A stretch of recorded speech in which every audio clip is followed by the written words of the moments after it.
10 taon akong nagsilbi bilang anino sa sarili kong diyahanan.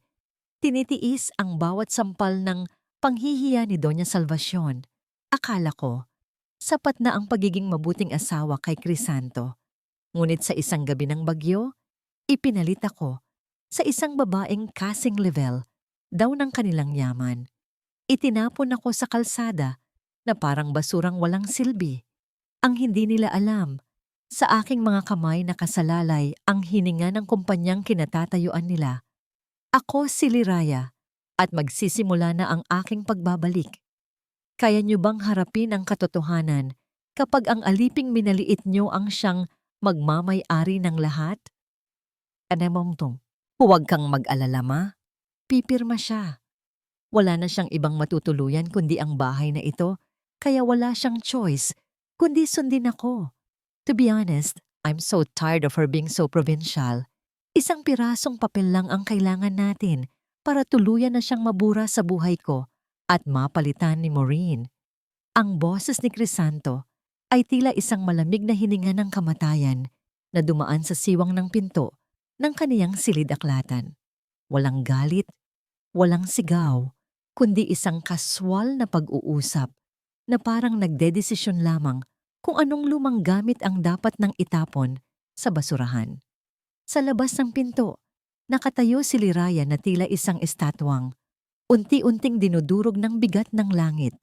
Hawak niya ang isang tray kung saan nakapatong ang isang mainit na mangkok ng kansi, ang paboritong sabaw ni Crisanto na kaniyang niluto ng halos 3 oras.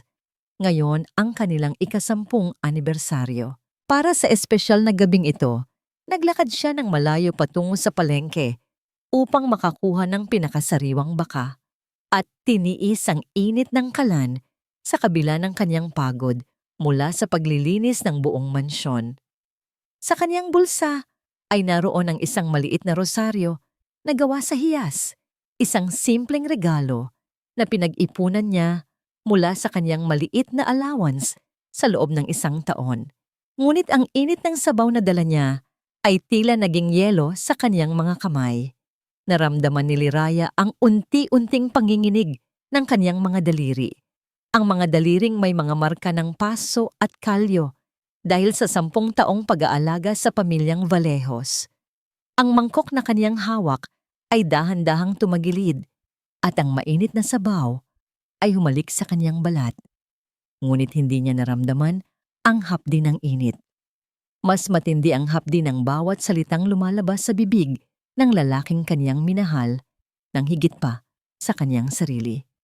Finally, Crisanto, you're talking sense. Sagot ni Doña Salvacion ang kanyang biyenan na may tono ng tagumpay. I never liked that girl from Antique. Masyadong mababa ang level niya para sa pamilya natin.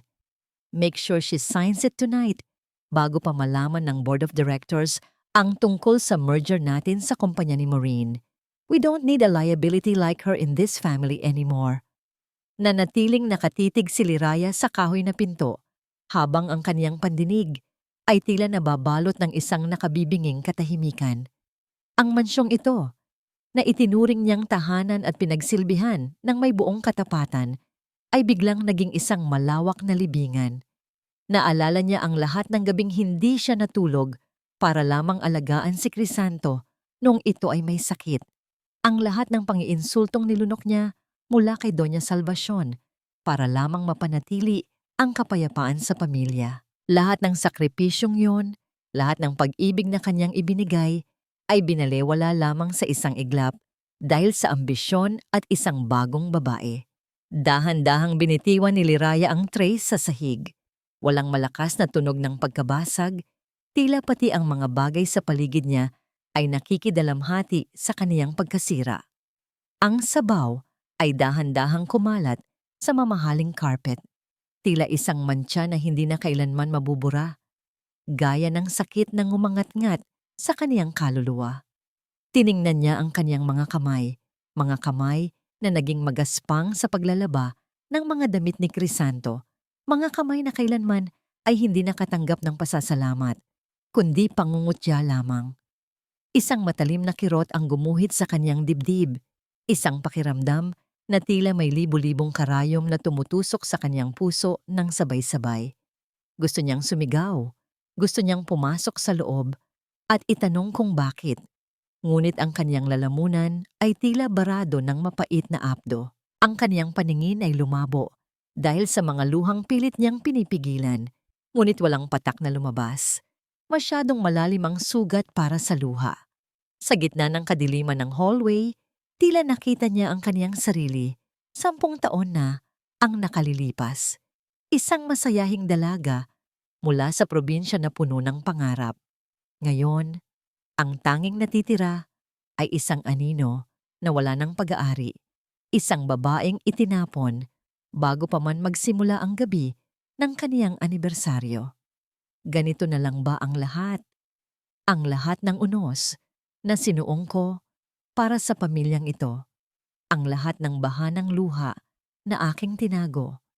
Bakit sa huli, ako pa rin ang tinalikuran at iniwan sa gitna ng ulan? Hubarin mo ang iyong maskara, Liraya. Huwag mo akong dumaan sa paawa dahil alam nating lahat kung ano ang itinatago mo sa ilalim ng iyong mga kuko. Ang boses ni Doña Salvacion ay pumutol sa katahimikan ng hallway, tila isang latigo na tumama sa likod ni Liraya. Hindi pa man nakakabawi si Liraya mula sa pagkawasak ng kanyang puso dahil sa narinig na usapan, narito na ang kanyang biyenan. Nakatayo sa tapat niya, abamang ang mga mata ay nanlilisik sa galit.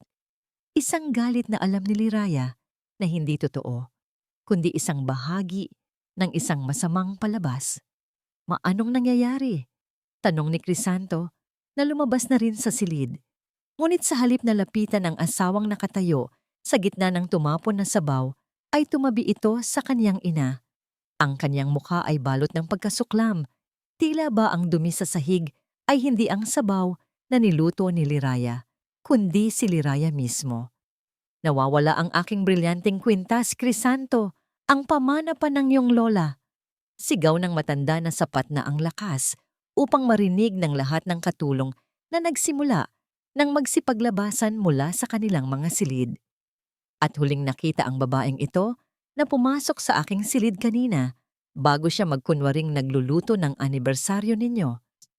Umiling si Liraya, ang kanyang dila ay tila naging tuyong kahoy. Hindi totoo yan. Ma, buong hapon akong nasa kusina. Wala akong kinuha. Ang kanyang boses ay mahina. Isang pagsamo na agad nilunod ng malakas na tawang kaniyang biyenan. Huwag mo akong tawaging ma. Wala akong manugang na magnanakaw.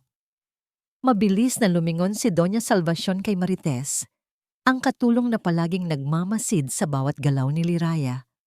Halongkatin niyo ang kanyang mga gamit. Ngayon din. Dinala nila si Liraya sa kanyang maliit na silid. Isang silid na hindi kailanman naging kasing ganda ng silid ni Crisanto. Pinanood ni Liraya kung paano itapon ng mga katulong ang kaniyang iilang pirasong damit sa sahig. Ang tunog ng mga hanger na tumatama sa dingding at ang pagkalat ng kaniyang mga gamit ay tila bawat bahagi ng kaniyang dangal na tinatapakan. At doon, sa ilalim ng kaniyang luma at kupas na unan mula sa antik, kinuha ni Marites ang isang kumikinang na bagay. Ang mga brilyante ay sumasalamin sa ilaw ng bombilya, tila mga matang nangungutya kay Liraya. Ito ba ang sinasabi mong wala, Liraya? Tanong ni Crisanto. Ang kanyang boses ay puno ng pait. Hindi siya lumapit upang pakinggan ang paliwanag ng asawa. Sa halip ay inabot niya ang isang makapal na sobre mula sa kanyang bulsa at ibinato ito sa paanan ni Liraya. You're not just provincial and boring, Liraya. You're a criminal. Pirmahan mo ang annulment papers na yan kung ayaw mong mabulok sa kulungan. Napaupo si Liraya sa sahig sa gitna ng kanyang mga nagulong damit. Tumingin siya kay Crisanto, ang lalaking ipinangako sa kanya na poprotektahan siya hanggang sa huling hininga. Ngunit ngayon, ang kaniyang asawa ay nakatayo sa tabi ng pintuan. Hindi man lang siya matignan ng diretso sa mata. Sa likod nito, nakita ni Liraya ang isang anino, isang babaeng maganda. nakadamit ng mamahalin at may ngiting tagumpay sa kaniyang mga labi. Si Maureen, Crisanto, 10 taon. Bulong ni Liraya, ang kaniyang tinig ay basag na. 10 taon akong nagsilbi sa inyo nang walang hinihinging kapalit. Ganito ba ang halaga ko? Isang frame-up para lang mapaalis ako nang walang makuha? Wala kang makukuha dahil wala kang dinala rito, kundi ang iyong kahirapan. Bulyaw ni Doña Salvacion.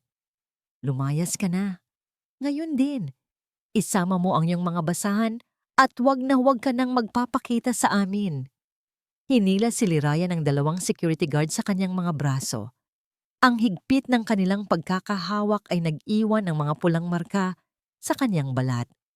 Ngunit ang sakit sa kanyang katawan ay wala pa sa kuko ng hapdi sa kanyang puso.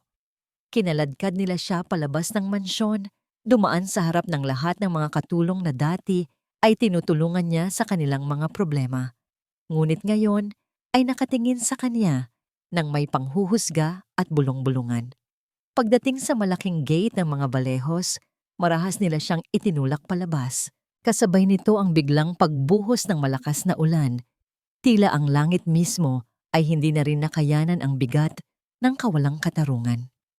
Ang kaniyang lumang maleta ay ibinato sa putikan, dahilan upang bumukas ito at kumalat ang iilang alaala ng kaniyang buhay sa antik. Nakaluhod si Liraya sa malamig at basang semento. Ang ulan ay humahampas sa kanyang mukha, humahalo sa mga luhang sa wakas ay bumuhos na rin. Tumingala siya sa malaking mansyon na dating kaniyang tahanan. Nakita niya sa bintana ng 2 palapag si Crisanto at Maureen. Magkasama silang nakatingin sa kanya habang nagsasara ng kurtina. Sa gitna ng kulog at kidlat, ang tanging naririnig ni Liraya ay ang tibok ng kaniyang sariling puso. Isang tibok na punong-puno ng galit, sakit at isang bago, matalim na determinasyon. Ganito ba ang katapusan ng aking pagsasakripisyo? Itatapon na parang maruming basahan sa gitna ng bagyo? Tandaan niyo ang gabing ito, Crisanto. Tandaan niyo ang ulan na ito. Dahil sa bawat patak na humahapdi sa aking balat, isang sumpa ang isinisilang sa aking kaluluwa. Ang bawat patak ng ulan na humahampas sa aking balat ay tila libu-libong karayom na pilit tumatagos sa aking kalamnan. Naglalakad ako sa gilid ng madilim na kalsada ng Iloilo, bitbit ang isang maletang halos bumuka na dahil sa bigat ng basang mga damit sa loob nito. Ang sapatos ko ay lubog na sa makapal na putik, at sa bawat hakbang ko ay nararamdaman ko ang tunog ng paglubog at pag-angat ng aking paa sa madikit na lupa. Tila ba maging ang daan ay gustong pigilan ang aking pag-alis. Lumingon ako sa huling pagkakataon. Ang mansyon ng mga balehos ay malayo na. Isang dambuhalang anino sa gitna ng bagyo na unti-unting nilalamon ng kadiliman. Doon, sa loob ng 10 taon, ibinigay ko ang lahat. Ang aking kabataan, ang aking lakas, at ang aking dangal. Ngunit sa huli, ang tanging naiwan sa akin ay ang lasa ng maalat na luha at ang lamig na nanunuot sa aking mga buto. Tay, pasensya na po. Nabigo ako. Bulong ko sa hangin habang ang aking boses ay nilalamon ng dagundong ng kulog sa kalangitan. Naalala ko ang mukha ng aking ama bago siya pumanaw. Ang mga mata niyang puno ng pag-asa na ang kanyang anak ay magkakaroon ng magandang buhay sa piling ng mga balehos. Hindi niya alam na ang kanyang pinagkatiwalaan ay ang siya ring kakatay sa aking pagkatao. Matapos ang ilang oras na paglalakad, nakita ko ang isang munting liwanag mula sa isang maliit na dampa sa dulo ng kalsada. Ito ang tirahan ni Aling Pura, ang matandang katulong na tinanggal ni Doña Salvacion noong nakaraang buwan dahil lamang sa pagtatanggol sa akin. Dahan-dahan kong hinampas ang kawayang pinto ng kaniyang bahay. Ang tunog ng aking kamay sa basang kawayan ay mahina, ngunit sapat na upang marinig ng sinumang nasa loob. Bumukas ang pinto at lumabas ang liwanag ng isang gasera. Ang mukha ni Aling Pura ay nabigla at mabilis siyang lumapit upang alalayan ako. Diyos ko, Liraya, anong nangyari sa'yo, anak? Kabadong tanong niya habang hinihila ako papasok sa loob. Hindi ako makapagsalita. Ang tanging nagawa ko ay ang manginig sa lamig habang tinatanggal niya ang aking basang panyo. Binalot niya ako ng isang makapal at lumang kumot na amoy tuyong, damo at uling. Ipinaglaga niya ako ng mainit na tsaa mula sa mga dahon ng pandan. Ang init ng baso sa aking mga palad ay ang unang mabuting bagay na naramdaman ko sa loob ng mahabang panahon. Itinapon nila ako, Aling Pura. Pinagbintangan nila akong magnanakaw para lang makuha ang pirma ko sa annulment. Sa wakas ay nasabi ko, habang ang mga luha ko ay muling pumatak sa mainit na tsa, bumuntong hininga ang matanda at hinaplos ang aking buhok. Alam ko, Liraya, alam kong darating ang araw na ito dahil ang kasamaan ng mga Vallejos ay walang hangganan, pero may isang bagay na iniwan ng iyong ama bago siya bawian ng buhay. Ipinagkatiwala niya ito sa akin at sinabing, ibigay ko lamang sa iyo kapag wala ka na sa poder ng mga hayop na yon. Tumayo si Aling Pura at nagtungo sa isang sulok ng dampa. Mula sa ilalim ng kanyang papag, kinuha niya ang isang kahoy na kahon. Ang kahoy nito ay madilim na. May mga ukit ng mga bulaklak na tila luma na ng ilang dekada. Narinig ko ang mahinang pag-ikot ng susi sa lumang kandado bago niya ito dahan-dahang binuksan. Ito ang dahilan kung bakit hindi ka nila mapatay-patay sa loob ng 10 taon, Liraya. Dahil natatakot silang malaman mo ang katotohanan. Wika ni Aling Pura habang iniabot sa akin ang isang makapal na dokumento na may pulang selyo ng gobyerno. Nanginginig ang aking mga daliri habang binubuksan ng papel. Ang bawat pahina ay amoy luma, amoy ng nakaraan na matagal nang ibinaon sa limot. Habang binabasa ko ang bawat salita, tila tumigil ang pag-ikot ng mundo. Ang bawat pangalan, ang bawat pirma, at ang bawat porsyentong nakasulat doon ay tila isang malakas na sampal sa aking kamalayan. Hindi ito basta-bastang papel. Ito ay isang kasunduan na ginawa bago pa man ako ikasal kay Crisanto. Isang kasunduan na magbabago sa kapalaran ng buong Vallejos Logistics. Nanlaki ang aking mga mata nang makita ko ang huling pahina.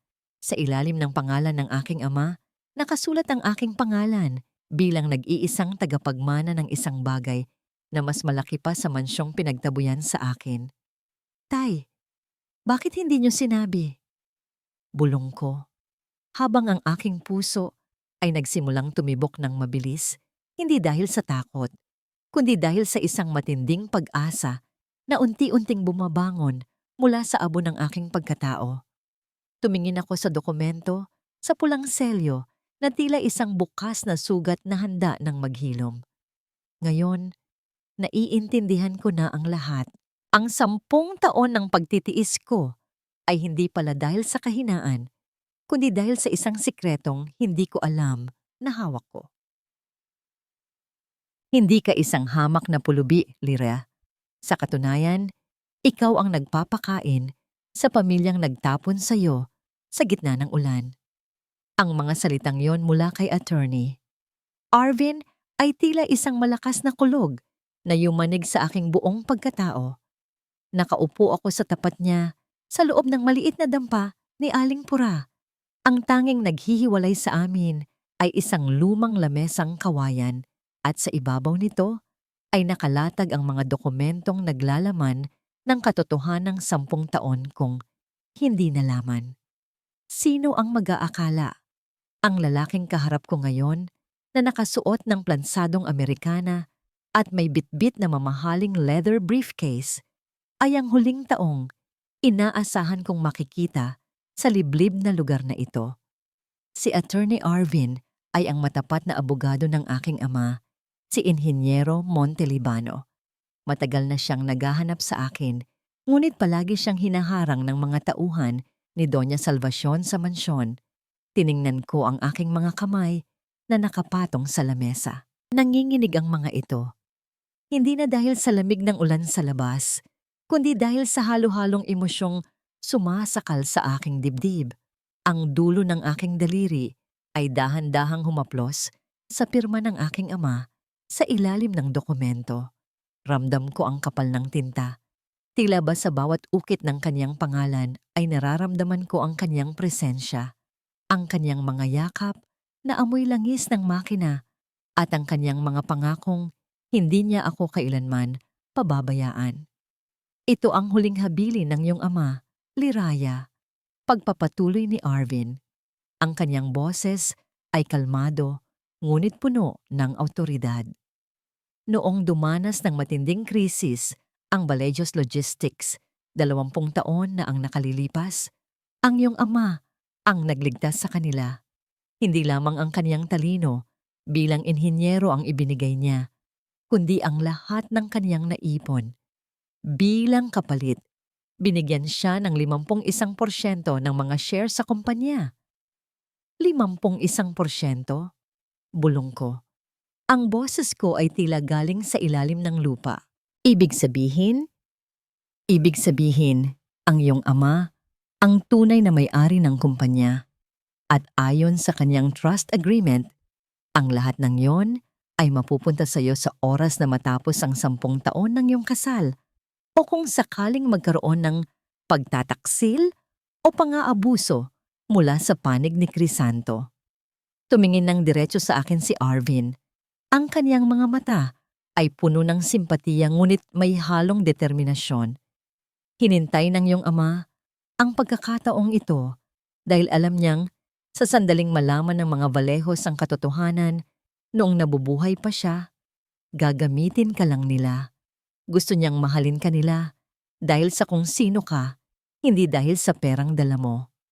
Isang mapait na tawa ang kumawala sa aking mga labi. Napakasakit isipin. Ang aking ama, sa kaniyang pagnanais na protektahan ako, ay hindi nalaman na ang kaniyang katahimikan ay naging sandata ng mga Vallejos upang ituring akong alipin. Sa loob ng 10 taon, tiniis ko ang bawat mura ni Doña Salvacion tungkol sa pagiging hampas lupa ko. Tiniis ko ang pagiging malamig ni Crisanto dahil daw sa wala akong silbi sa kumpanya. Ang lahat ng yon ay isang malaking kasinungalingan. Habang sila ay nagpapakasasa sa karangyaan, habang bumibili si Doña Salvacion ng mga alahas na milyon-milyon ang halaga, at habang ginagastos ni Crisanto ang pera sa ibang babae, pera ko pala ang ginagamit nila. Pera ng ama ko na nagpakamatay sa trabaho sa gitna ng init ng araw at dumi ng kalsada. Naramdaman ko ang pag-akyat ng init sa aking mga pisngi. Ang bawat pang-aalipusta, ang bawat sampal ng mga salitang walang utang na loob, at ang bawat gabing natulog akong gutom sa gilid ng kusina ay tila mga pelikulang mabilis na dumadaan sa aking isipan. Ang sakit na naramdaman ko kanina nang itapon nila ako sa ulan ay unti-unting napapalitan ng isang matinding galit. Isang galit na malamig at mapangwasak. Attorney Arvin, wika ko habang dahan-dahang tumatayo. Ramdam ko ang pagtigas ng aking paninindigan. Ang kaba sa aking dibdib ay nawala. Pinalitan ng isang matalas na layunin. Sinasabi niyo ba na sa mga papel na ito, maaari kong bawiin ang lahat? Hindi lang bawiin, Liraya, sagot ni Arvin habang iniaabot sa akin ang isang ballpen na ginto. Maaari mo silang palayasin sa kumpanyang itinayo sa dugo at pawis ng iyong ama. Isang pirma mo lang at ang lahat ng kapangyarihan ay lilipat sa iyo. Kinuha ko ang ballpen. Ang lamig ng metal nito ay tila nagbigay ng kuryente sa aking mga daliri. Tumingin ako sa bintana ng dampa kung saan ang ulan ay tumitigil na at ang unang sinag ng bukang liwayway ay nagsisimulang sumilip sa mga ulap. Ang dilim ng gabi ay tapos na. Ang 10 taon ng aking pagiging anino ay nagwakas na sa sandaling ito. Lumapit sa akin si Aling Pura at hinawakan ang aking balikat. Ang kaniyang mga kamay ay magaspang, ngunit puno ng pagmamahal. Anong balak mo, anak? Huminga ako ng malalim, ang unang malalim na hininga na hindi humahapdi sa aking baga. Tiningnan ko ang aking sarili sa isang lumang salamin na nakasabit sa dingding. Ang babaeng nakikita ko ay basa, may mga pasa sa braso at gusot-gusot ang damit. Pero sa likod ng mga matang iyon, wala na ang takot. Wala na ang pagsusumamo para sa pag-ibig na kailanman ay hindi ibinigay sa akin. Hahayaan ko muna silang magdiwang alingpura. Bulong ko, habang ang aking mga mata ay nakatitig sa aking sariling refleksyon.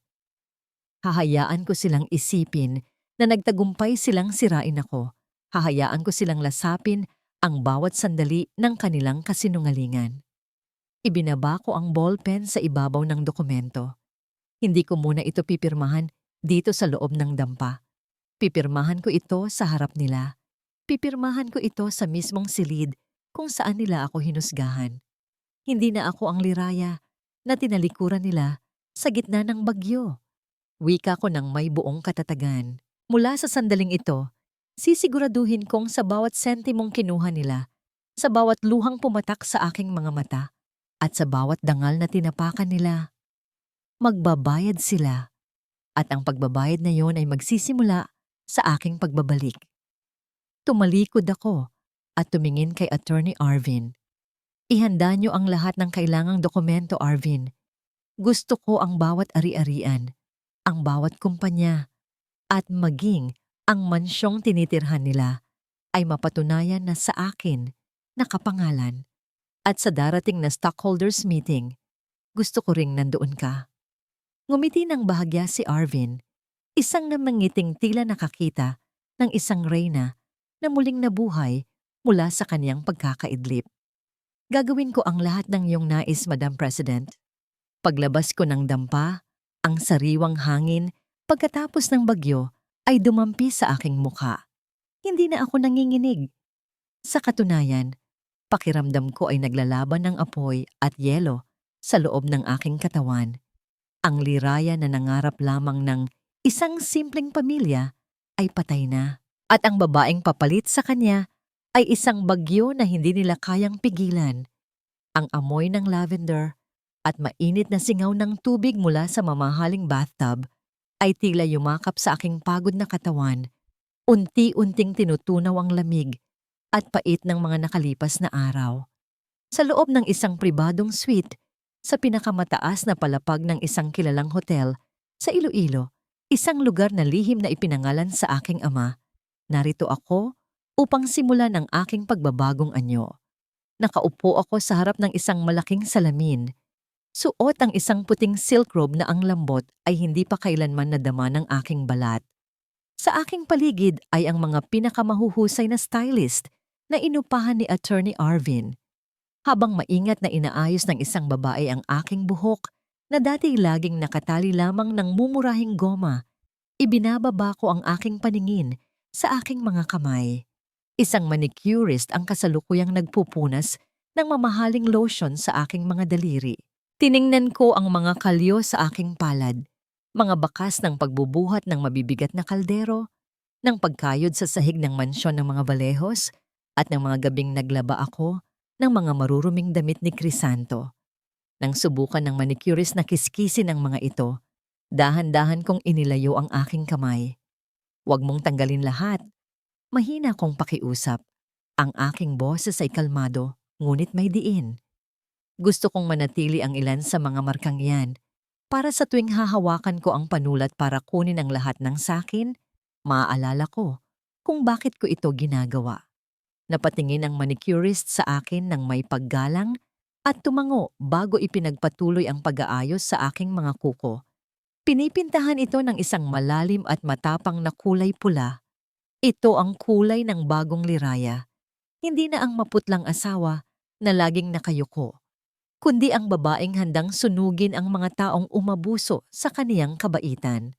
Bumukas ang pinto ng suite at pumasok si Attorney Arvin. Bit-bit ang isang makapal na folder. Ipinakita niya sa akin ang mga ulat mula sa loob ng Balejos Logistics. Habang tinitingnan ko ang mga numero, hindi ko mapigilang mapangiti ng mapait. Nagsisimula na silang gumawa ng sarili nilang hukay, liraya. Panimula ni Arvin habang inilalatag ang mga dokumento sa mesa. Simula nang ideklara ni Doña Salvacion na si Maureen na ang bagong Vice President for Operations, bumagsak ang morale ng mga lumang empleyado. Inilipat ni Maureen ang pondo ng maintenance ng mga barko para sa isang magarbo at walang kwentang PR campaign upang pabanguhin ang kaniyang pangalan sa alta sosyedad. Umiling ako. Ramdam ang bigat ng katangahan ng mga taong yon. Ang mga barko ang puso ng kumpanya. Kung pababayaan nila ang maintenance, masisira ang mga makina sa gitna ng biyahe. Ang ama ko ang nagdisenyo ng logistics system na yon, Arvin. Alam ko kung gaano kaselan ang bawat bahagi niyan. At iyon ang hindi nila alam. Sagot ni Arvin, bakas ang paghanga sa kaniyang mga mata. Akala nila, isang probinsyana ka lang na walang alam sa negosyo. Hindi nila alam na ikaw ang nag-ayos ng mga financial records nila noong mga nakaraang taon mula sa likod ng mga eksena para hindi sila tuluyang bumagsak. Ano ang plano mo ngayon? Kinuha ko ang isang kopya ng bank statement ni Doña Salvacion. Nakita ko ang mga bagong bawas doon, mga milyon para sa isang welcome party ni Maureen, mga bagong alahas, at isang sports car para kay Crisanto. Tila ba ipinagdiriwang nila ang aking pagkawala sa pamamagitan ng pagwawaldas ng perang pagmamay-ari ko. Hayaan mo silang magpakasaya, Arvin. Sagot ko habang dahan-dahang isinasara ang folder. Ang aking mga mata ay tumalim. Hayaan mong ubusin nila ang perang wala na sa kanila.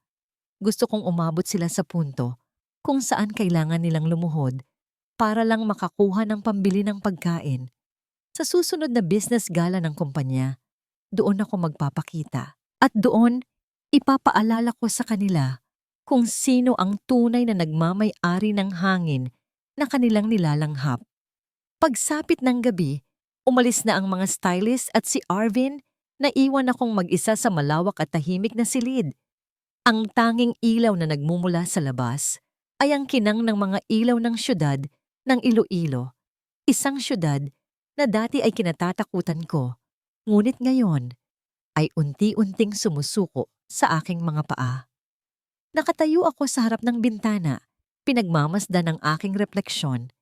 Ang babaeng nakatingin sa akin ay nakasuot ng isang itim na silk dress na humuhubog sa kanyang tindig. Ang kanyang buhok ay umaalon na parang mga alon sa dagat at ang kanyang mga mata ay hindi na nanginginig sa takot, kundi nag-aapoy sa paninindigan. Sa gitna ng aking pagninilay, ang ilaw ng bagong teleponong ibinigay sa akin ni Arvin ay kumislap sa ibabaw ng mesa. Wala itong rehistradong pangalan, tanging isang unknown number lamang. Dahan-dahan kong kinuha ang telepono at pinindot ang sagot. Inilapit ko ito sa aking tainga, ngunit hindi ako nagsalita. Sa kabilang linya, may isang mabigat na paghinga ang tila nagmamasid, sinusukat ang aking katahimikan. Umalis ka na ng Iloilo, Liraya. Isang boses na binago at binaluktot ng makina ang sumira sa katahimikan. Ang tono nito ay malamig at puno ng banta. Alam kong may binabalak ka. Kung mahal mo pa ang buhay mo at ng matandang si Pura, huwag ka nang bumalik. Dahil sa susunod na makita kita, hindi lang annulment paper ang pipirmahan mo, kundi ang sarili mong death certificate. Ang linya ay naputol. Ang katahimikan ay muling bumalot sa silid, ngunit ang aking puso ay nagsimulang tumibok ng mabilis. May ibang nakakaalam na hindi ako basta-bastang sumuko. May isang anino na nakamasid sa bawat galaw ko. Isang kaaway na mas mapanganib pa kay Crisanto at Doña Salvacion. Ngunit sa halip na matakot, dahan-dahang gumuhit ang isang ngiti sa aking mga labi. Isang ngiti ng pagtanggap sa hamon. Sige, hanapin niyo ako. Dahil matagal ko na ring gustong malaman kung sino ang unang susunugin ng aking pagbabalik. Nakita kita, Crisanto, at sa unang pagkakataon, sa loob ng 10 taon, ikaw ang unang naging anino sa ilalim ng aking mga mata. Nakatayo ako sa gitna ng malawak na ballroom ng Iloilo Grand Convention Center. Ang liwanag ng mga dambuhalang chandeliers na kristal ay bumabagsak sa aking balat na tila binabalot ako ng ginto. Suot ko ang isang kulay esmeraldang gown na gawa sa seda na dahan-dahang humahaplos sa sahig sa bawat hakbang ko. Ang bawat mata sa loob ng silid ay nakatuon sa akin, hindi dahil sa awa, kundi dahil sa paghanga. Ngayon, hindi na ako ang babaeng amoy uling at sabon na panlaba. Amoy gabi ako ng tagumpay at mamahaling pabango. Inikot ko ang baso ng champagne sa aking kamay. Pinapanood ang bawat bula na umaakyat sa ibabaw, habang ang aking paningin ay nananatiling nakapako sa lalaking nasa kabilang dulo ng silid. Si Crisanto. Mukhang maayos siya sa kanyang itim na tuxedo. Ngunit para sa akin, tila kupas na ang kanyang ningning. Nakatayo siya sa tabi ni Maureen, na kung makakapit sa kanyang braso ay tila ba takot na manakawan. Napangiti ako ng bahagya. Hindi niya kailangang matakot na manakawan ng asawa dahil matagal ko nang itinapon ang basurang kaniyang pinupulot. Naramdaman ko ang paglapit ni Crisanto. Ang kanyang mga hakbang ay may kasamang pag-aalinlangan, ngunit ang kanyang mga mata ay puno ng pagnanasa na kilalanin ang babaeng tinitingnan ng lahat. Tumigil siya ilang sentimetro mula sa akin. Ang amoy ng kanyang pamilyar na pabango ay dumampi sa aking ilong, ngunit hindi na ito nagdulot ng pintig sa aking puso, kundi isang malamig na disgusto. "Excuse me, beautiful lady," simula ni Crisanto. Ang kanyang boses ay malambing, ang boses na dati ay ginagamit niya para paikutin ang aking mundo. "I hope I'm not intruding. I'm Crisanto Vallejos, CEO of Vallejos Logistics. I haven't seen you in any of our previous galas." Dahan-dahan kong iniharap ang aking mukha sa kanya. Hindi ko inalis ang aking maskara ng pagiging misteryoso. Tiningnan ko siya mula ulo hanggang paa. Isang tingin na tila ba sinusuri ko ang isang produktong hindi pasado sa aking panlasa. "Your name sound familiar," sagot ko ng may malalim at kalmadong tono. "Ngunit ang kumpanya nyo, I've heard it's struggling lately." Masyado raw maraming butas sa pamamalakad. Bahagyang natigilan si Crisanto, tila tinamaan ng kaniyang sariling ego, ngunit sa halip na magalit, lalo siyang lumapit. "You have a sharp mind to match your beauty. May I know your name?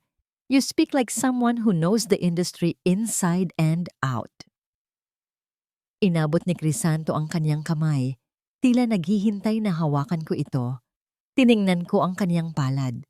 Ang palad na ito ang dating humahawak sa akin ng may pangako, ngunit siya ring nagtulak sa akin sa putikan. Sa halip na ibigay ang aking kamay, itinaas ko ang aking baso upang bahagyang tumama sa kaniyang baso na lumikha ng isang matunog at malinaw na tunog ng pagtama ng kristal. "Names are just labels, Mr. Vallejos," wika ko habang nakatitig ng diretso sa kaniyang mga mata. Ngunit ang mahalaga ay kung sino ang may hawak ng tunay na kapangyarihan sa huli. "Sabi mo, CEO ka, then you should focus more on your ships than on strangers in a gala. I heard one of your tankers had an engine failure this morning. Sayang naman ang pondo." Nanlaki ang mga mata ni Crisanto.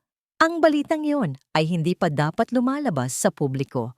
Bago pa siya makasagot, isang matinis na boses ang sumingit sa pag-uusap. "Crisanto, darling! Who is this woman?" tanong ni Maureen. Dumating siya na tila isang bagyong puno ng selos.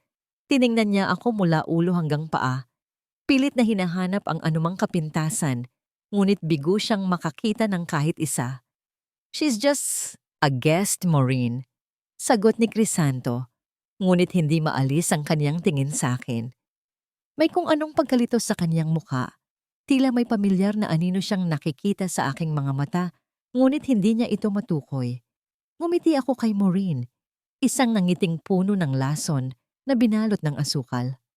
You must be the new vice president. I hope you're doing well in cleaning up the mess. Or are you just adding to it? How dare you? Akmang sasagot si Maureen nang biglang lumapit sa akin si Attorney Arvin mula sa likuran. Madam President, the investors are waiting for you in the private lounge. Wika ni Arvin ng may malalim na paggalang, sapat na lakas upang marinig ng magkasintahang nasa harap ko. Tumango ako ng bahagya at tumalikod ng walang paalam. Ramdam ko ang mga mata ni Crisanto na nakasunod sa bawat galaw ko. Ang kaniyang pagkalito na unti-unting napapalitan ng isang kakaibang takot. Sa kaniyang isipan, alam kong nagtatanong siya, sino ang babaeng ito? Bakit ang kaniyang tindig ay tila isang reynang marunong maningil ng utang? Ngunit ang hindi niya alam, ang bawat hakbang ko palayo sa kanya ay isang hakbang patungo sa kaniyang pagbagsak. At ang mas masakit, sa kaniyang pagnanasa sa bagong babaeng ito, hindi niya namamalayan na ang kaniyang hinahangaan ay ang asawang kaniyang itinapon na parang basura sa ilalim ng ulan. Huminto ako sa dulo ng hagdan at lumingon ng bahagya. Nakita ko si Maureen na galit na kinakausap si Crisanto, habang si Crisanto ay nananatiling nakatitig sa direksyon ko. Tila ba sinusubukang dugtungan ang mga putol na alaala. Sa susunod na magkita tayo, Crisanto, bulong ko sa aking sarili, habang ang aking mga daliri ay humahaplos sa malamig na hawakan ng hagdan. Hindi na lang usapan ang mawawala sa'yo, kundi ang lahat ng bagay na inakala mong sa'yo. Hindi na bale kung magkano ang kailangan nating hiramin, Maureen. Ang mahalaga ay hindi mapahiya ang pamilya Vallejos sa darating na anibersaryo ng kumpanya. Ipakita mo sa lahat na mas karapat-dapat ka kaysa sa basurang babaeng iyon mula sa antik. Ang mga salitang iyon ni Doña Salvacion na narinig ko sa pamamagitan ng isang lihim na recording mula kay attorney Arvin ay tila isang mapait na tawa ng tadhana. Nakaupo ako sa loob ng aking opisina na nababalutan ng amoy ng bagong leather at sariwang bulaklak. Sa labas, ang araw ay malapit ng lumubog, nagbibigay ng kulay kahel na liwanag sa mga dokumentong nasa harap ko, mga dokumentong nagsisilbing hatol ng bitay para sa mga Vallejos. Gaya ng inaasahan, ang katusuhan ni Doña Salvacion ang naging mitya ng kanyang sariling pagbagsak dahil sa kagustuhang mapanatili ang imahe ng karangyaan habang unti-unting nalulugi ang kumpanya dahil sa kapabayaan ni Maureen. Nagsimula silang kumuha ng mga pautang mula sa iba't ibang maliliit na lending firm. Ang hindi nila alam, ang bawat kumpanyang inutangan nila ay pagmamay-ari ng isang malaking holding company na ako ang nagmamay-ari. Dahan-dahan kong iniligpit ang mga papeles. Ramdam ko ang lamig ng aircon sa aking balat, isang matinding kaibahan sa init ng kusina na tiniis ko noon habang niluluto ang kanilang mga pagkain. Naalala ko ang mga hapong pinapagalitan ako ni Doña Salvacion dahil lamang sa isang maliit na mantsa sa kaniyang mamahaling tela, habang ngayon, ang buong tela ng kaniyang buhay ay nababalot na ng mantsa ng utang. Pumasok si Attorney Arvin nang walang anumang ingay. Iniabot niya sa akin ang isang formal na abiso. Nagawa na natin, Liraya. Sa ilalim ng pangalang LMS Holdings, nabili na natin ang lahat ng kanilang defaulted loans. Sa kasalukuyan, hawak na natin ang karapatan sa kanilang mga bodega, sa 3 malalaking barko, at maging ang titulo ng mansyon sa Iloilo ay nagsisilbing kolateral. Isang malamig na ngiti ang gumuhit sa aking mga labi. Ito ang bitag ng kasinungalingan na kanilang itinayo. At ngayon, ay sila mismo ang nahulog dito. Pinanood nila akong itapon sa putikan. At ngayon, ang putikang iyon ang lalamon sa kanilang lahat. Sa mansyon ng mga Vallejos, malamang ay abala pa rin sila sa pagpaplano ng kanilang engranding salo-salo. Nararamdaman ko ang bawat detalye ng kanilang paghahanda, ang amoy ng mamahaling alak, ang tunog ng tawanan ni Maureen, at ang mapagmataas na tindig ni Crisanto. Iniisip nila na sa pamamagitan ng panghihiram ng pera, mabibili nila ang respeto na matagal na nilang winasak. Kinuha ko ang aking telepono at tinawagan ang kumpanya ng kuryente at tubig na nasa ilalim din ng aming ugnayan. Putulin niyo ang serbisyo sa mansyon ng mga Balejos bukas ng umaga. Sabihin niyo na may problema sa kanilang account na hindi nababayaran ng 3 buwan. Gusto kong maranasan nila ang dilim. Gusto kong maramdaman nila ang pakiramdam ng mawalan ng kontrol sa mga simpleng bagay na inakala nilang sa kanila habang buhay. Gaya ng ginawa nila sa akin, pinagkaitan ng kuryente sa gabi para makatipid, pinagkaitan ng tubig para sa aking pagligo habang sila ay nagpapakasasa sa labis-labis na ginhawa. Arvin, tawag ko sa aking abogado habang nakatingin sa labas ng bintana. Ang mga ilaw ng kalsada ay tila mga bituing bumabagsak. Ipadala mo ang formal na notice of foreclosure bukas, eksaktong 10:00 ng umaga. Gusto kong matanggap nila iyon habang kumakain sila ng kanilang almusal. Masusunod, madam, sagot ni Arvin. Siguradong magkakagulo sila. Susubukan ni Doña Salvacion na gamitin ang kaniyang mga koneksyon, pero hindi niya alam na lahat ng koneksyong yon ay naputol na natin. Naiwan akong mag-isa sa katahimikan. Humaplos ang aking daliri sa isang lumang litrato ng aking ama na nasa loob ng aking bag. Tay, malapit na.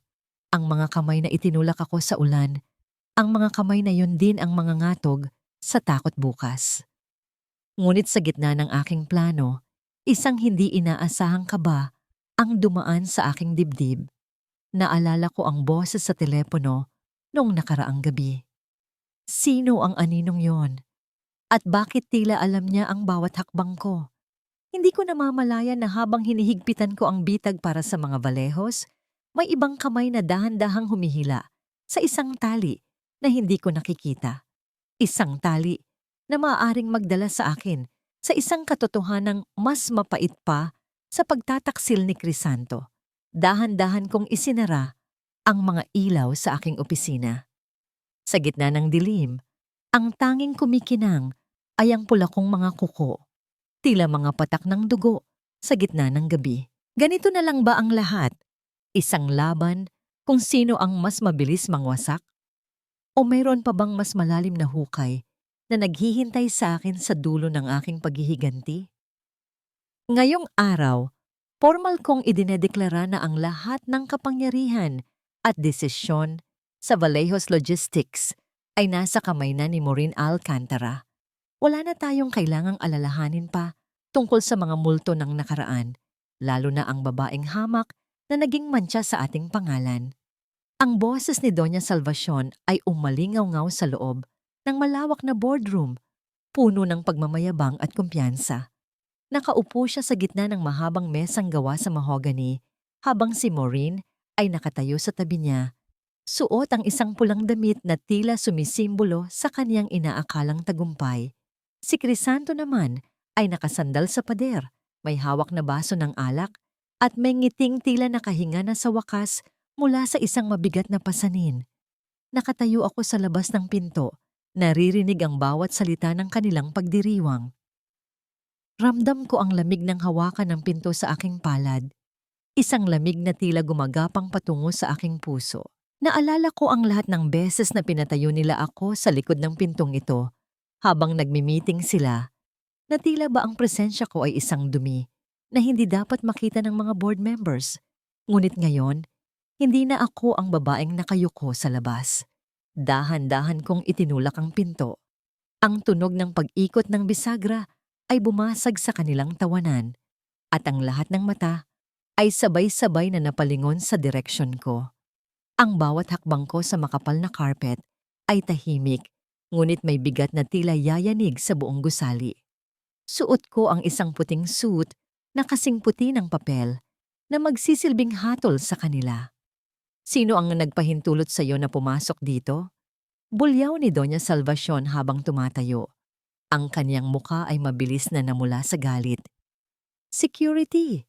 Bakit nakapasok ang basurang ito rito? Masyado ka namang mainit, Salvacion. Sagot ko ng may malumanay, ngunit matalim na boses. Hindi ba dapat ay batiin mo ang iyong pinakaimportanteng panauhin? Liraya? Bulong ni Crisanto. Ang kaniyang baso ay bahagyang nayanig sa kaniyang kamay. Anong ginagawa mo rito? At bakit ganyan ang ayos mo? Hindi ko siya sinagot. Sa halip lumapit ako sa dulo ng mesa at inilapag ang isang makapal na folder. Pumasok din si Attorney Arvin sa likuran ko. Bit-bit ang mga orihinal na titulo at dokumento na may mga pulang selyo ng korte. Hindi mo pwedeng ibigay ang posisyong yon kay Maureen. Salvacion! Wika ko habang nakatitig ng diretso sa kaniyang nanginginig na mga mata. Dahil sa ilalim ng batas at ayon sa huling habilin ni Inhinyero Montelibano, wala kang karapatang magdesisyon para sa kumpanyang ito. Anong kalokohan ito? Sigaw ni Maureen. Pilit na itinatago ang kaba sa kaniyang boses. Kami ang may-ari ng Valejos Logistics. Layas! No, Maureen. Singit ni Attorney Arvin habang inilalatag ang mga papeles sa harap ng mga board members. 51% ng share ng kumpanyang ito ay pagmamay-ari ni Mrs. Liraya Montelibano Vallejos. Siya ang majority shareholder at ang LMS Holdings ang kumpanyang bumili ng lahat ng inyong utang at nag-foreclose sa inyong mga ari-arian kahapon. Siya rin ang may-ari niyon. Ang katahimikan sa loob ng boardroom ay tila naging isang mabigat na kumot na sumakal sa kanila. Nakita ko ang unti-unting pagputla ng mukha ni Doña Salvacion. Ang kaniyang mga kamay na dati ay laging nakahawak sa kaniyang perlas ay nagsimulang manginig ng walang kontrol. Napaupo siya sa kaniyang upuan. Ang kaniyang hininga ay naging mabilis at mababaw. Liraya, hindi ito totoo. Usal ni Crisanto habang lumalapit sa akin. Asawa kita. Paano mo ito nagawa sa amin? Tumingin ako sa kanya at sa unang pagkakataon, wala na akong nakitang lalaking minahal ko. Ang nakita ko na lang ay isang mahinang nilalang na walang sariling paninindigan. Asawa? Mapait kong tanong. Ang asawa ba ay iyong itinatapon sa gitna ng bagyo? Ang asawa ba ay iyong pinagbibintangan ng nakaw na hindi naman niya ginawa? Huwag mong gamitin ang salitang yon. Crisanto. Dahil noong gabing pinalayas niyo ako, pinatay niyo na ang asawang kilala niyo. Kinuha ko ang folder at binuklat ang huling pahina. Salvacion, lahat ng luho mo, lahat ng alahas mo, at maging ang mansyong tinitirhan niyo, lahat iyon ay nakapangalan na sa akin.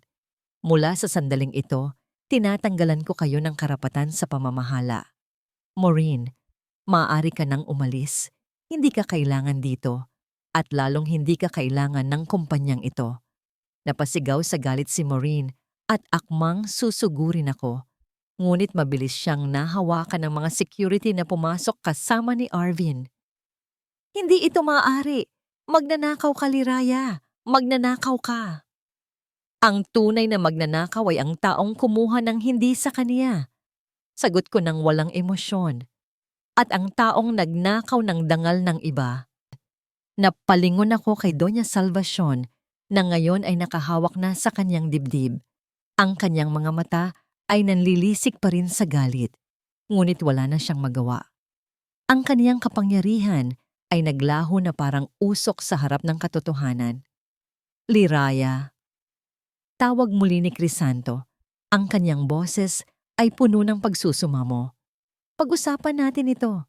Mahal kita. Alam mo yan. Nagkamali lang ako. Nadala lang ako ni Mama. Tumigil ako sa tapat niya. Inayos ko ang kanyang tuksido ng dahan-dahan. Tila ba isa pa rin akong mapagmahal na asawa bago ko siya tiningnan ng diretso sa mata. Mahal mo ako. Bulong ko. Mahal mo ako kaya hinayaan mong saktan ako ng ina mo sa loob ng 10 taon. Mahal mo ako kaya ipinalit mo ako sa isang babaeng akala mo ay mas mayaman sa akin? Crisanto, hindi mo alam ang kahulugan ng pag-ibig. Ang alam mo lang ay ang iyong sarili. Binitiwan ko ang kanyang damit at tumingin sa lahat ng board members. Magsisimula na ang bagong pamunuan ng Vallejos Logistics at ang unang kautusan ko, linisin ang bawat sulok ng kumpanyang ito mula sa mga taong walang ginawa kundi mang-abuso. Habang pinalalabas si Maureen at habang inaalalayan si Doña Salvacion, palabas ng silid sa gitna ng kaniyang pag-iyak at pagmura, nanatili akong nakatayo sa dulo ng mesa. Ang tagumpay ay narito na. Hawak ko na. Pero bakit sa gitna ng katahimikang ito, may isang bahagi ng puso ko ang nakakaramdam pa rin ng hapdi? Nabalik lamang ang aking diwa nang mapansin ko ang isang maliit na sobrang naiwan sa ibabaw ng mesa. Sa tapat ng upuan ni Doña Salvacion. Wala itong pangalan. Tanging isang ukit ng isang pamilyar na simbolo, ang simbolo ng isang agila na may hawak na espada. Dahan-dahan ko itong binuksan. Sa loob, may isang maikling sulat na nakasulat sa dugo pulang tinta. Ang korona ay madaling makuha, Liraya, pero ang buhay mo ay mas madaling bawiin. Akala mo ba tapos na ang lahat? Nag-uumpisa pa lang ang tunay na laro. Abangan mo ang susunod na kanto. Nabitawan ko ang papel. Ang aking mga kamay ay muling nanginig. Hindi pala ang mga balehos ang tunay na kalaban. May mas malalim pang lihim na nakatago sa likod ng yaman ng aking ama. At ang lihim na yon ang siyang susunod na maniningil sa akin. Madam President, are you okay? Tanong ni Arvin. Bakas ang pag-aalala. Tumingin ako sa kanya at pagkatapos ay sa labas ng bintana kung saan ang langit ay muling nagdidilim. Hindi pa tapos ang bagyo, Arvin. Nagsisimula pa lang ang pinakamalakas na bugso. Ang bawat segundo ng katahimikan sa loob ng boardroom ay tila tumitimbang ng 1 tonela. Nakatingin ako kay Doña Salvacion na ngayon ay nanginginig ang mga labi. Ang kanyang muka na dati ay puno ng mapait na pagmamataas ay mistulang isang tuyot na dahon na nakahanda ng tangayin ng hangin. Inilapag ko ang huling serye ng mga dokumento sa tapat niya, mga ebidensya ng kanyang lihim na paglipat ng pondo mula sa kumpanya patungo sa kaniyang mga personal na account sa labas ng bansa noong mga nakaraang taon. Ito ba ang sinasabi mong dangal ng pamilya, Vallejos? Salvacion? Ang aking boses ay kalmado, walang halong galit, ngunit bawat salita ay tila isang malamig na patalim. Ang pagnanakaw sa sariling kumpanya para lamang matustusan ang iyong marangyang pamumuhay habang ang mga manggagawa sa ating mga barko ay hindi makatanggap ng sapat na bonus? You didn't just betray my father. You betrayed everyone who worked for this name. Kasinungalingan yan. Gawa-gawa lang ang mga papel na yan. Ang sigaw ni Maureen, ngunit ang kanyang boses ay basag at puno ng takot. Crisanto, gawin mo ang paraan. Sabihin mo sa kanyang hindi ito totoo. Ngunit si Crisanto ay nanatiling nakatitig sa sahig. Ang kanyang balikat ay bagsak at ang kanyang mga kamay ay nakakuyom ng mahigpit. Wala siyang masabi dahil alam niya ang katotohanan. Alam niya ang bawat butas na ginawa ng kanyang ina at pinili niyang manahimik para sa sarili niyang kaginhawaan. Lahat ng inyong mga credit cards ay kanselado na mula noong 1 oras. Pagpapatuloy ko habang dahan-dahan akong tumatayo. Ang mansyon, mayroon kayong 24 na oras para kunin ang inyong mga personal na gamit. Walang kahit anong kagamitan na binili. Gamit ang pera ng kumpanya ang pwedeng lumabas sa gate na yon. Isasama ko rin ang lahat ng sasakyang nakapangalan sa Vallejos Logistics. Liraya, parang awa mo na. Ang boses ni Doña Salvacion ay naging isang mahinang pagsamo, isang tono na hindi ko inakalang maririnig mula sa kanya. Saan kami pupunta? Ito ang buhay namin. Buhay na itinayo niyo sa kasinungalingan at sa pagtapak sa aking pagkatao. Tugon ko, gusto niyo ng hustisya? Ibinibigay ko lang sa inyo ang nararapat. Hahayaan ko kayong maramdaman ang pakiramdam ng magbilang ng bawat sentimo para lamang may makain. Hahayaan ko kayong maranasan ang lamig ng gabi nang walang katiyakan kung saan kayo sisilong. Gaya ng ginawa niyo sa akin. Tumalikod ako at akmang lalabas na nang biglang maramdaman ko ang isang kamay na humawak sa aking braso. Mabilis ko itong iwinaksi at lumingon ako. Si Crisanto. Sa isang iglap, bumagsak ang kanyang mga tuhod sa malamig na sahig. Ang tunog ng kanyang mga tuhod na tumama sa carpet ay mahina, ngunit ang bigat ng kanyang pagluhod ay ramdam ng lahat sa silid. Umiiyak siya. Mga luhang hindi ko alam kung para ba sa kanyang pagsisisi o para sa kanyang nawalang karangyaan. Liraya, please, sorry. Nagkamali ako. Ang kaniyang boses ay gumaralgal. Nabulag ako. Nadala ako ni Mama at ni Maureen. Pero ikaw pa rin ang asawa ko. Ikaw ang mahal ko. Bigyan mo ako ng isa pang pagkakataon. Aayusin natin ito. Magtatayo tayo ng bagong buhay, malayo sa kanila.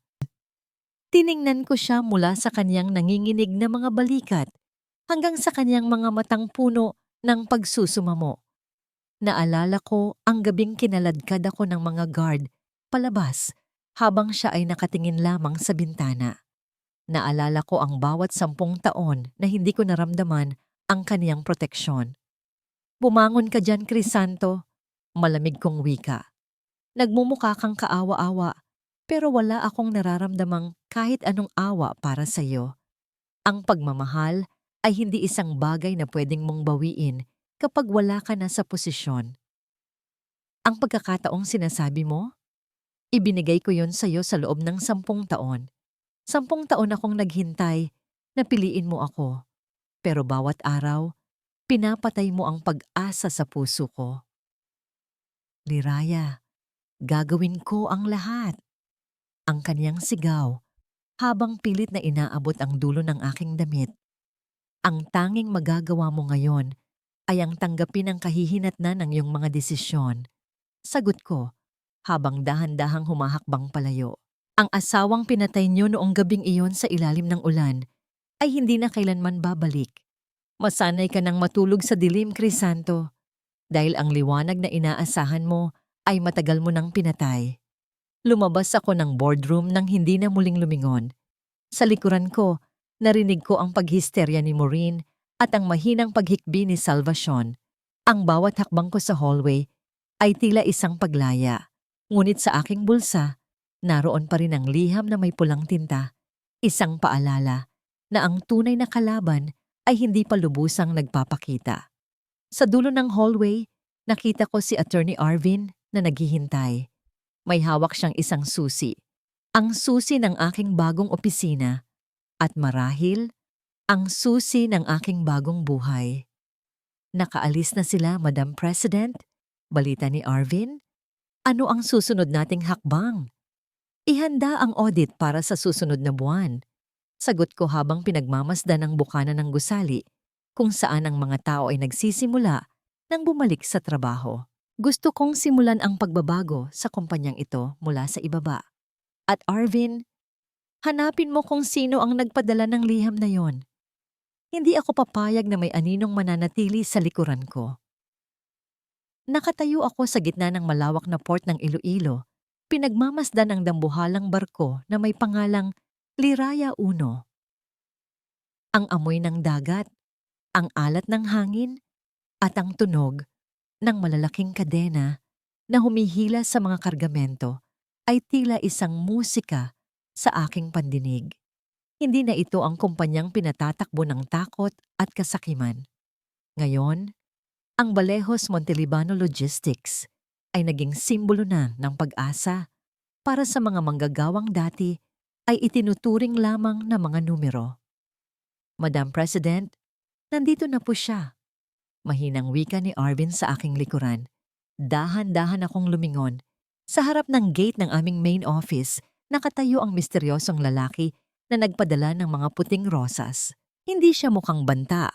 Sa katunayan, Ang kanyang mukha ay puno ng mga kulubot ng panahon at ang kanyang mga mata ay may bakas ng matinding pagod. Hawak niya ang lumang litrato ng aking ama. "Sino ka?" Tanong ko habang lumalapit. Ang aking mga hakbang ay maingat ngunit walang takot. "Ako si Delphine Liraya." Ang boses niya ay gumaralgal. "Ako ang foreman at matalik na kaibigan ng iyong ama nung itinatayo niya ang pundasyon ng kumpanyang ito. Ang simbolong nakita mo sa sulat, iyon ang tatak ng agila at espada. Isang samahan ng mga inhinyero na nangakong poprotektahan ang legacy ng iyong ama laban sa mga ganid na katulad ni Salvacion." Nabitawan ko ang aking hawak na folder. Ibig sabihin, ang banta sa sulat? Hindi yun banta mula sa kaaway, anak. Nakangiting paliwanag ni Mang Delphine. Iyon ay isang paalala, isang pagsubok kung handa ka na bang hawakan ang espadang iniwan ng iyong ama para itama ang mali. Ang pulang tinta? Iyon ang simbolo ng dugo at pawis na ibinuhos niya. Natatakot kaming baka maging katulad ka rin ng mga balehos kapag nahawakan mo ang yaman. Kaya minanmanan ka namin. Isang malalim na buntong hininga ng ginhawa ang kumawala sa aking dibdib. Ang takot na bumabalot sa akin nitong mga nakaraang araw ay biglang napalitan ng isang mainit na pakiramdam ng pagtanggap. Hindi pala ako nag-iisa. Sa likod ng aking pakikipaglaban, may mga taong tapat na naghihintay lamang na patunayan ko ang aking sarili. "Salamat, Mang Delphine," wika ko habang tinatanggap ang kaniyang kamay. "Salamat sa pagpapanatili ng alaala ni tatay." Matapos ang pag-uusap na yon, bumalik ako sa aking opisina upang tapusin ang huling bahagi ng aking plano. Inaprubahan ko ang pagtatayo ng Montelibano Foundation sa Antique, isang paaralan at livelihood center para sa mga pamilya ng mga mangingisda. Gusto kong ang bawat sentimong kinuha ni Salvacion ay bumalik sa mga taong tunay na nangangailangan. Sa gitna ng aking pagtatrabaho, pumasok si Arvin na may dalang ulat tungkol sa pamilya Valejos. "Madam, nakaalis na sila sa mansyon. Si Doña Salvacion ay tumutuloy ngayon sa isang maliit na paupahang kwarto sa gilid ng palengke. Si Crisanto naman, nakita siyang naghahanap ng trabaho bilang encoder sa isang maliit na opisina. Ngunit dahil sa kaniyang record, nahihirapan siyang matanggap." Tumigil ako sa aking pagsusulat. Naalala ko ang mansyong dati ay puno ng liwanag at ang boses ni Crisanto na nangangako ng habambuhay na pag-ibig.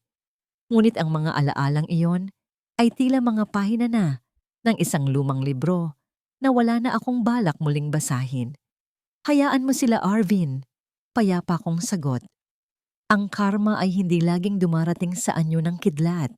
Minsan, ito ay dumarating sa anyo ng katahimikan at ang pagharap sa sarili mong pagkakamali sa bawat gabi ng iyong pagtulog. Tapos na ang laban ko sa kanila. Tumayo ako at naglakad patungo sa bintana. Ang araw ay unti-unti nang lumulubog sa dagat ng Iloilo. Nagbibigay ng kulay lila at ginto sa kalangitan. Napakaganda, napakakalmado. Sa unang pagkakataon sa loob ng 10 taon, naramdaman ko ang tunay na kalayaan. Ang bigat sa aking balikat ay wala na. Ang hapdi sa aking puso ay napalitan na ng isang matatag na kapayapaan. Kinuha ko ang aking bag at lumabas ng opisina. Habang dumadaan ako sa hallway, ang bawat empleyadong nadadaanan ko ay bumabati ng may tunay na ngiti, hindi dahil sa takot, kundi dahil sa respeto. "Uuwi na po kayo, madam?" tanong ng security guard sa lobby. "Oo," sagot ko ng may ngiti. Uuwi na ako sa sarili ko.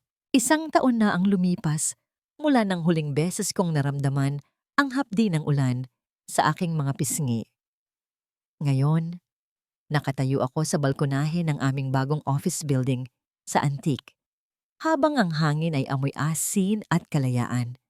Ang langit ay dahan-dahang nagbabago mula sa matingkad na asul patungo sa kulay rosas at kahel. Tila isang canvas na ipinipinta ng tadhana upang ipakita ang ganda ng isang bagong simula. Tiningnan ko ang aking mga kamay. Wala na ang mga sugat mula sa kusina. Wala na ang panginginig ng takot. Ang suot kong simpleng puting linen na damit ay kumakaway sa hangin. Tila nakikipagsayaw sa bawat bugso nito. Sa aking tabi, nakaupo si Aling Pura sa isang tumba-tumba. Masigla at nakangiti habang pinapanood ang mga bata sa ibaba na naglalaro sa itinayo naming daycare center. "Liraya, anak," tawag niya sa akin. Ang kaniyang boses ay puno ng kapayapaan. Sino ang mag-aakala na ang gabing iyon ng bagyo ay magdadala sa atin sa ganito kagandang bukas? Napangiti ako at hinawakan ng kanyang kamay. Ang bawat bagyo ay may dalang paglilinis, Aling Pura. Kailangan lang nating manatiling nakatayo hanggang sa tumigil ang ulan. Hindi ko na kailangang itanong pa ang tungkol sa mga balehos dahil alam ng buong syudad ang nangyari. Ayon sa huling balita ni Arvin, si Doña Salvacion ay madalas makitang nakaupo sa labas ng kaniyang maliit na paupahan. Tinititigan ang kanyang mga kamay na wala ng kahit isang pirasong alahas. Ang kaniyang mapagmataas na tindig ay tuluyan ng nabali ng bigat ng kanyang sariling konsensya. Si Crisanto naman ay naging isang tahimik na encoder sa isang maliit na kumpanya sa malayo, namumuhay sa bawat araw na baon ang pagsisisi na kailanman ay hindi ko na binigyan ng puwang. Narinig ko ang mahinang tunog ng mga pahina ng libro na hinihipan ng hangin sa loob ng aking silid. Iyon ang lumang journal ng aking ama. Sa huling pahina, may nakasulat na hindi ko napansin noon. Ang tunay na yaman ay hindi matatagpuan sa vault ng bangko, kundi sa katatagan ng iyong kaluluwa. Ngayon, naiintindihan ko na. Ang 10 taon ng aking paghihirap ay hindi isang parusa, kundi isang paghahanda. Kung hindi ko naranasan ang lamig, hindi ko pahahalagahan ang init ng tagumpay. Kung hindi ako tinaboy, hindi ko matatagpuan ang daan pabalik sa aking tunay na sarili. Sa dulo ng pier, nakita ko ang Liraya 1 na dahan-dahang lumalayag patungo sa malalim na karagatan. Ang bawat kaway ng mga tripulante ay isang paalala na ang kumpanyang ito ay hindi na tungkol sa pangalan ng mga Valejos, kundi tungkol sa dangal ng bawat manggagawang Pilipino. Huminga ako ng malalim, hinahayaan ang sariwang hangin na punuin ang aking mga baga. Wala na ang puot. Wala na ang pagnanais na manakit. Ang pagpapatawad ay hindi ko ibinigay sa kanila dahil karapat-dapat sila, kundi dahil karapat-apat ako sa kapayapaan. Tumingala ako sa mga unang bituin na nagsisimulang sumilip sa kalangitan. Ako si Liraya Montelibano. Dati ay isang anino. Dati ay isang alipin ng pag-ibig na huwad. Pero ngayon, ako ay isang babaeng muling isinilang mula sa abo ng kanyang nakaraan. Malaya, buo, at sa wakas, masaya. Ang dagat ay patuloy sa kanyang pag-alon. Tila bumubulong ng isang pangako na hanggat may bukang liwayway, palaging may pagkakataon para sa isang bagong kwento. At ang kwentong ito, sa pagkakataong ito, ay ako na ang may hawak ng panulat. 1 taon na ang lumipas mula ng huling beses kong naramdaman ang hapdi ng ulan sa aking mga pisngi at ang bigat ng kawalang katarungan sa aking dibdib. Ngayon, nakatayo ako sa balkonahe ng aking bagong opisina na nakaharap sa malawak na asul na karagatan ng Iloilo. Ang hangin ay amoy asin at kalayaan. Isang matamis na timpla na dati ay pangarap ko lamang habang nakakulong sa madilim na kusina ng mga Valejos. Tiningnan ko ang aking mga kamay na nakapatong sa malamig na riles ng balkonahe. Wala na ang mga sugat mula sa mainit na mantika. Wala na ang panginginig ng mga daliri dahil sa pagod at takot.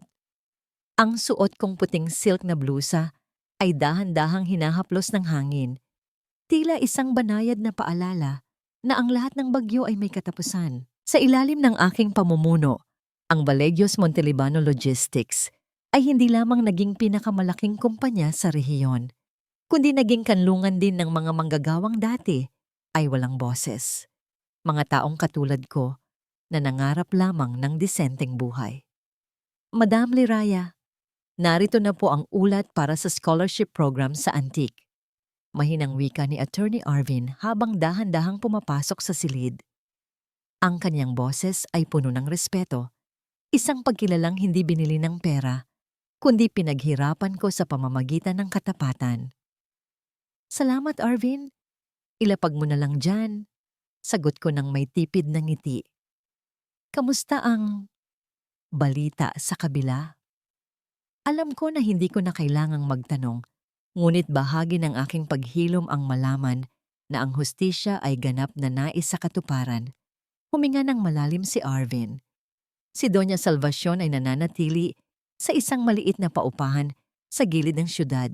Ayon sa mga nakakakita, madalas siyang nakaupo sa labas, kinakausap ang kanyang sarili tungkol sa mga nawalang alahas at kapangyarihan. Si Crisanto naman, nakita siyang nagtatrabaho bilang isang kargador sa kabilang port. Hindi niya kinakaya ang bigat ng trabaho, pero wala siyang pagpipilian. Isang sandali ng katahimikan ang bumalot sa amin. Wala akong naramdamang tuwa sa kanilang pagdurusa, ngunit wala rin akong naramdamang awa. Ang nadama ko ay isang malalim na pagtanggap. Ang batas ng universo ay hindi natutulog. Ang bawat butil ng kasamaang itinanim nila ay kailangan nilang anihin sa ilalim ng init ng araw na dati ay ipinagkait nila sa akin.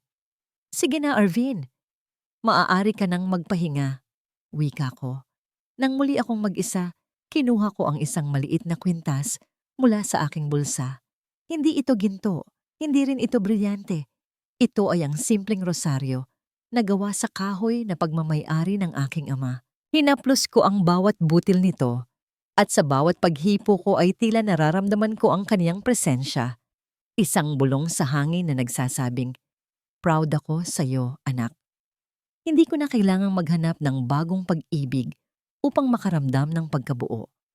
Ang aking kaligayahan ay nagmumula sa bawat ngiti ng mga batang pinag-aaral ko, sa bawat pamilyang nabigyan ko ng maayos na tirahan at sa bawat umaga na nagigising ako ng walang takot na may sisigaw sa aking pangalan upang ako ay alipinin. Lumingon ako sa salamin at tiningnan ang aking refleksyon. Ang babaeng nakikita ko ay hindi na ang anino ni Crisanto. Hindi na siya ang alila ni Salvacion. Siya ay si Liraya Montelibano, isang babaeng marunong tumayo, marunong lumaban at higit sa lahat, marunong magpatawad sa kanyang sarili. Ang araw ay tuluyan ng lumubog sa abot-tanaw, nag-iiwan ng mga guhit ng ginto at lila sa kalangitan. Ang kadiliman ay dumarating, ngunit hindi na ako natatakot dahil alam ko na sa bawat paglubog ng araw may kasunod na bukang liwayway na mas maliwanag at mas masila. Tapos na ang kwento ng aking pagdurusa. Ngayon, ang bawat pahina ng aking buhay ay isusulat ko na ng may dangal, lakas, at walang hanggang pag-asa. Ganito na lang ba? Hindi, dahil ito pa lang ang tunay na simula.